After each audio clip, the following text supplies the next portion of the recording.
Hello बेटा, कैसे हैं आप सभी? 12th क्लास के सभी बच्चे बिजनेस की प्रिपरेशन में लगे हुए हैं और आप लोगों की हेल्प करने के लिए हमने एमसीक्यू क्वेश्चन की ये सीरीज तैयार की है आप लोगों के लिए। तो स्टार्ट करते हैं आपके क्वेश्चंस। क्वेश्चन नंबर 1 है आपका, the following is not an objective of management. इनमें से कौन सा मैनेजमेंट यानी कि प्रबंध का उद्देश्य नहीं है? ए है आपका अर्निंग प्रॉफिट, बी है आपका क्रिएटिंग एम्प्लॉयमेंट, सी है आपका प्लानिंग एंड कंट्रोलिंग, डी है आपका satisfying labours needs of employees. हाँ जी, planning, organising, staffing, directing, controlling, these are the functions of management. ये प्रबंध के कार्य हैं। These are not the objective of management. तो यहाँ आपका सी आप टिक करेंगे। क्वेश्चन नंबर बी है आपका, growth of a business can be measured by. किसी भी व्यवसाय की जो आपकी समृद्धि है वो आप कैसे मेजर करते हैं? ए है आपका increase in sale volume, B है आपका increase in number of product produce, C है आपका increase in capital investment, D है आपका ऑल ऑफ द अबव। हाँ जी, किसी भी बिजनेस की ग्रोथ के लिए सेल भी बढ़ाना जरूरी है, आपका जो प्रोडक्ट है उनका प्रोडक्शन बढ़ाना भी जरूरी है, कैपिटल इन्वेस्टमेंट पूंजी का निवेश भी बहुत ज्यादा जरूरी है। तो इसमें आपके सभी सही है, तो आप ऑल ऑफ द अबव पर टिक करेंगे। थर्ड क्वेश्चन है आपका, कोऑर्डिनेशन इज। हाँ जी, कोऑर्डिनेशन क्या होता है आपका? ए है आपका फंक्शन ऑफ मैनेजमेंट, बी है आपका एन ऑब्जेक्टिव ऑफ मैनेजमेंट, सी है आपका the essence of management, D है आपका नन ऑफ द अबव। हाँ जी, इसमें आपका जो कोऑर्डिनेशन है वो आपका है the essence of management. Question number 4 है आपका, which of the following is not a characteristic of science. Science की कौन सी विशेषता इसमें नहीं है? A systematise, systematise body of knowledge, B है आपका based on experimentation and observation, C है आपका यूनिवर्सल वैलिडिटी, डी है आपका एथिकल कोड ऑफ कंडक्ट। हाँ जी, साइंस आपका सिस्टमेटिकल नॉलेज भी है, एक्सपेरिमेंटल बेस्ड भी होता है, यूनिवर्सल यानी कि इसकी यूनिवर्सल वैलिडिटी वैधता भी है।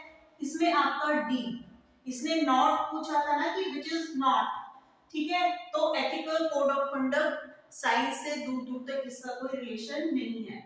फिर आपका आता है 5 पर, to oversee the efforts of the workforce is the function of. हाँ जी, ये किसका कार्य है? ए है आपका ऑपरेशनल और सुपरवाइजरी मैनेजमेंट, बी है आपका टॉप लेवल मैनेजमेंट, सी है आपका मिडिल लेवल मैनेजमेंट, डी है आपका नन ऑफ द अबव। हाँ जी, इसका आंसर है आपका A. Okay, next chapter 2, management of principle. Question number 1, identify the principle of management followed in the following pictorial representation। हाँ जी बेटा, ये आपको देखिए पिक्चर नजर आ रही है, इसमें एक पर्सन दूसरे पर्सन को कुछ दे रहा है और वो बोल रहा है, management feel pleasure in sharing the game of the company with dedicated people like you. तो ये दूसरा जो पर्सन है ये क्या कहता है, thank you sir, we will work harder and take our company to the top. यानी कि ये इसको कुछ दे रहा है रिवॉर्ड, ठीक है, और उसको बोल रहा है कि हम अपनी कंपनी का जो प्रॉफिट है तुम्हारे साथ शेयर करते हैं। यानी कि वो जो डेडिकेटेड लोग हैं उनकी कंपनी के लिए उनके साथ अपना गेन शेयर करते हैं। तो वो उसको रिप्लाई में थैंक यू बोलता है और ज्यादा हार्ड वर्क करने के लिए बोलता है। यानी कि अगर आप अपने एम्प्लॉइज को प्रॉफिट में रिवॉर्ड देंगे तो वो मोटिवेट होंगे, आपकी कंपनी के लिए वो कितना भी हार्ड वर्क करने के लिए तैयार होंगे। तो आपने बेटा यह पहचानना है कि ये कौन सा प्रिंसिपल ऑफ मैनेजमेंट फॉलो कर रहे हैं। ए है हमारा cooperation not individualism, B harmony not discord, C discipline, D remuneration. हाँ जी, B is the correct answer, harmony not discord। Question number 2, The applicability of principle of management depends upon the prevailing situation at a particular point of time. Identify the feature of principle of management. Highlighted from this statement. ये आपको जो statement दिया गया है इसमें आपने management का principal का कौन सा फीचर यहाँ शो हो रहा है ये आपने बताना है। तो ए है इसमें general guideline, B contingent, C flexible, D all of these. B is your correct answer, contingent. Question number 3 फिर से आपका ये एक पिक्टोरियल रिप्रेजेंटेशन है। ये कहता है this pictorial representation highlight violation of one of the principle of management. Identify the principle not followed in this. हाँ जी बेटा देखिए आपका जो पिक्चर वाले आपके जो पिक्टोरियल पर बेस्ड जो क्वेश्चंस हैं ये आप अच्छे से तैयार कर लेना, इनके आने की पॉसिबिलिटी है ना। फिलअप्स के फॉर्म में आपका इकोनॉमिक्स में भी सर्कुलर फ्लो ऑफ इनकम का क्वेश्चन आया था ना, तो ये आप अच्छे से कर लेना। ये जो आपको पिक्चर दी गई है आप थोड़ा सा ध्यान से देखिएगा। देखिए इसमें देखिए ये जो पर्सन है ये डरता हुआ अपना सजेशन इसमें डाल रहा है और यहाँ ये कहता है डोंट डेयर, यानी कि ऐसा करने की हिम्मत नहीं करो। ठीक है, तो ये पिक्चर आपको कौन सा प्रिंसिपल है मैनेजमेंट का जिसका वायलेशन यानी कि उल्लंघन करता है। Initiative, B subordination of individual interest to general interest, C equity, D cooperation not individualism। हाँ जी, A is correct answer, initiative। Initiative यानी कि जो पहल करने की जो क्षमता है वो उसको ये अवॉइड कर रहा है। Question number 4, in a company there are 4 departments। ठीक है, एक कंपनी ने अपने वर्क को 4 डिपार्टमेंट्स में डिस्ट्रीब्यूट किया हुआ है, finance, marketing, production, human resource development. तो which principle of management used in this company, ये कंपनी कौन से प्रिंसिपल ऑफ मैनेजमेंट को प्रयोग कर रही है। Scalar chain, discipline, unity of command, division of work. Yes, division of work is your correct answer. Question number 5. Identify the principle of general management depicted in this pictorial representation. हाँ जी बेटा, जब आप ये पिक्चर देखेंगे तो आपको ऐसा लगेगा कि जैसे कुछ लोग एक दूसरे का हाथ पकड़ के खड़े हुए हैं, है ना। तो ये क्या शो कर रहा है। A orders, B unity of direction, C unity of command, D esprit de corps। D आपको esprit de corps इसका मतलब होता है दल भावना, यानी कि ग्रुप में बने रहना। तो Esprit D corps is your answer. Question number 6, professional courses such as BBA also teach principle of management as a part of their curriculum at the beginners level. Identify the significance of principle of management.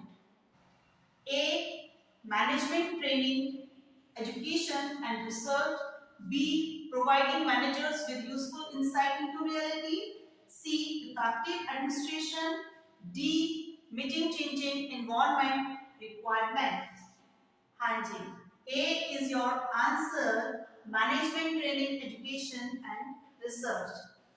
Question number 7, identify the principle of scientific management। Being ignored, हाँ जी ये ध्यान रखना, ignore किया जा रहा है। Ignored in the given picture where boss is eating food, whereas workers are not allowed to take lunch। ये whereas एक साथ लिखा हुआ है बच्चों, ठीक है। Whereas workers are not allowed to take lunch। जो बॉस है, ये पिक्चर आप देखिएगा, जो बॉस है वो मजे से खाना खा रहा है ना लंच टाइम में, और जो वर्कर्स है उनको अलाउ नहीं कर रहा है। कौन सा हमारा प्रिंसिपल इग्नोर किया गया है यहाँ पे। A harmony not discord, B science not rule of thumb, C cooperation cooperation, not individualism. D, none of these. Yes, science, not rule of thumb is correct answer. Chapter 3, business environment. Question number 1. In which of the following categories can business environment be divided? Business environment कौन सी categories में divide किया जाता है? A, local and regional, B, regional and national, C, internal and external, D, financial and non financial. हाँ जी बेटा, C is correct answer, internal and external. एक और बात आप देखिएगा, यहाँ आपको मैंने साइड में बिजनेस एनवायरनमेंट बता दिया है.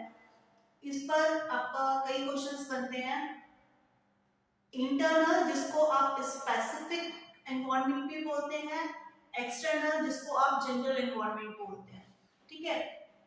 इंटरनल में आपके share holders, management, human resource etcetera ये सभी आते हैं.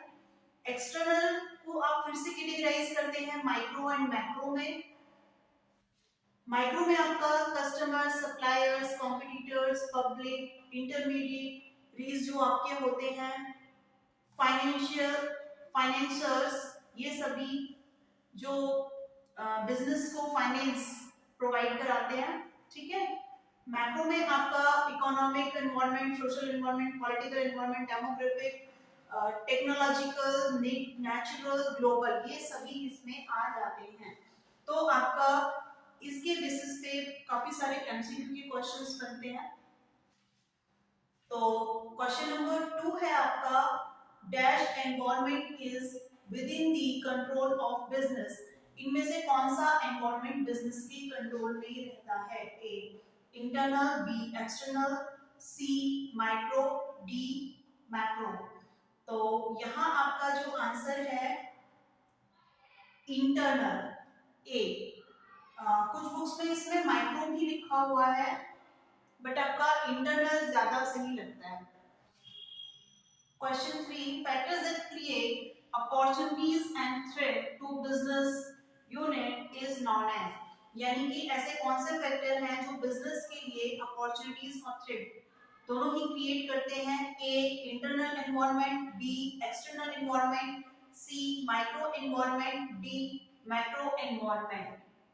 D is your correct answer. 4. Globalization of markets has brought about economies of A, scale of production, B, distribution and marketing, C, management, D, all business operations. हाँ जी, जो आपका market का globalisation हुआ है, यानी कि बाजार का जो भौगोलिकरण हुआ है, उससे क्या हुआ है आपका, ये आपका ऑल बिजनेस ऑपरेशंस को साथ लाया है. तो D is your correct answer. 5. Population is a component of the total dash environment, while composition of population is component of dash environment. A, economic and social, B, social and economic, इसका reverse दिया हुआ है, C, natural and legal, D, technological and political. कौन सा है इसमें आपका? देखिए, जो हमारा पॉपुलेशन है, यानी कि जो हमारी जनसंख्या है, is a component of the total. कौन सा एनवायरनमेंट है? Total economic environment. While composition of population is, और जो पॉपुलेशन में जो कंपोजिशन है वो आपका किसका कंपोनेंट है?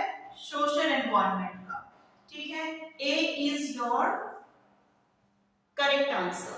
Chapter 4 planning.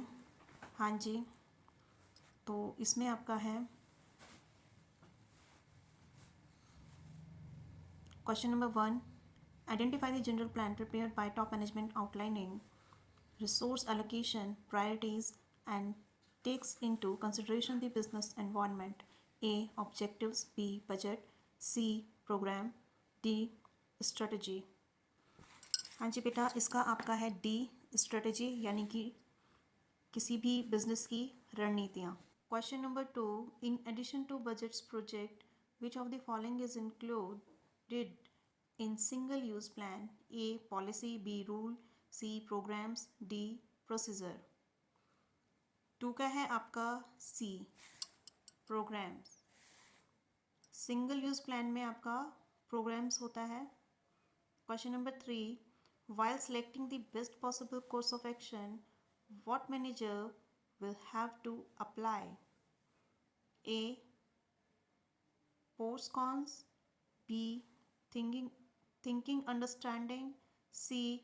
Permutation combination, D. Innovative ideas decision making. 3 में बेटा आपका है C. Permutation and combination. Question number 4. यहाँ आपको एक स्टेटमेंट दिया गया है जिसमें आपने प्लानिंग की लिमिटेशन यानी कि सीमा बतानी है.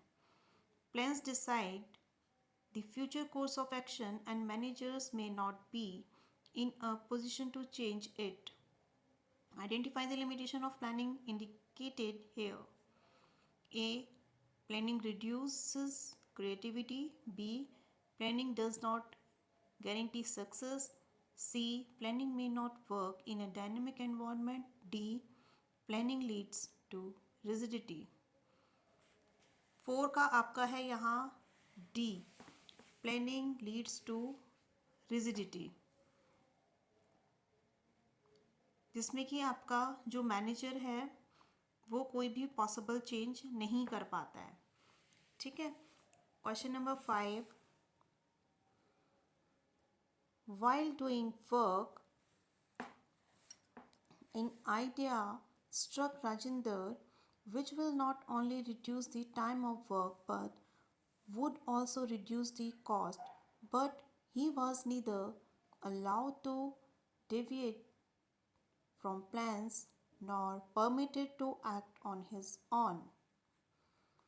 Choose the limitation of planning described in above para. A. Planning leads to rigidity. B. Planning reduces creativity.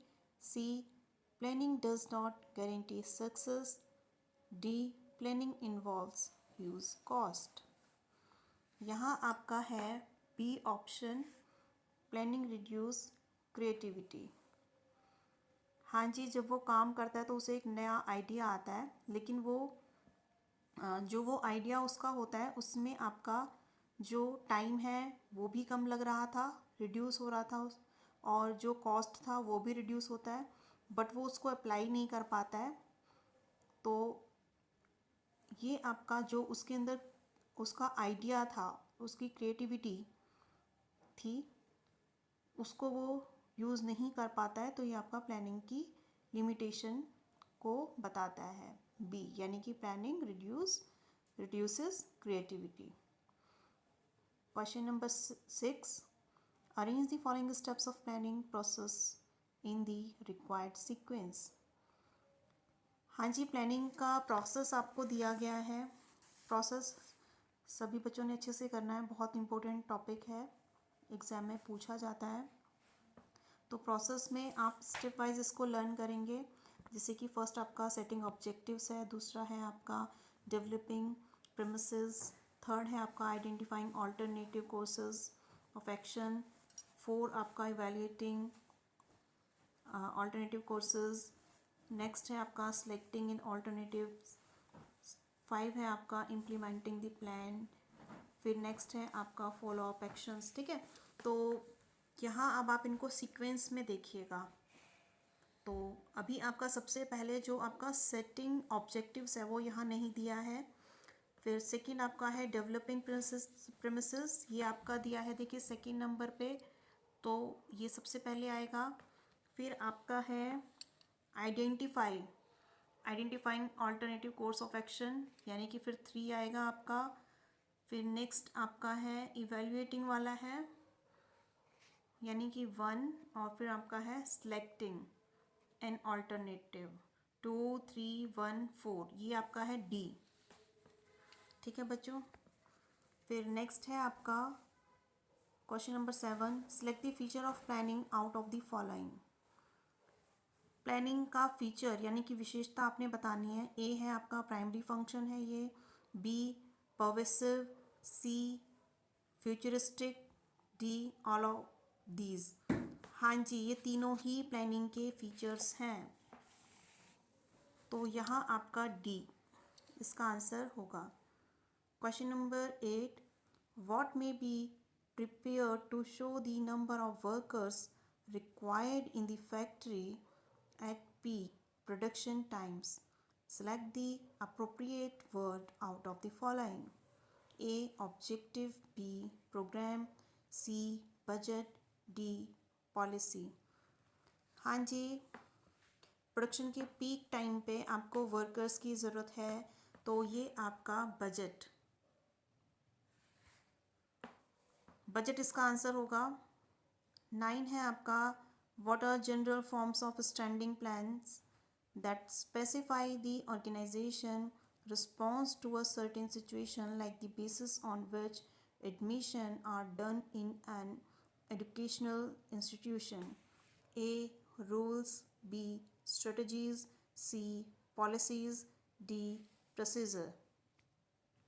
हाँ जी, 9 का बेटा आपका सी है। ओके, क्वेश्चन नंबर 10 है आपका,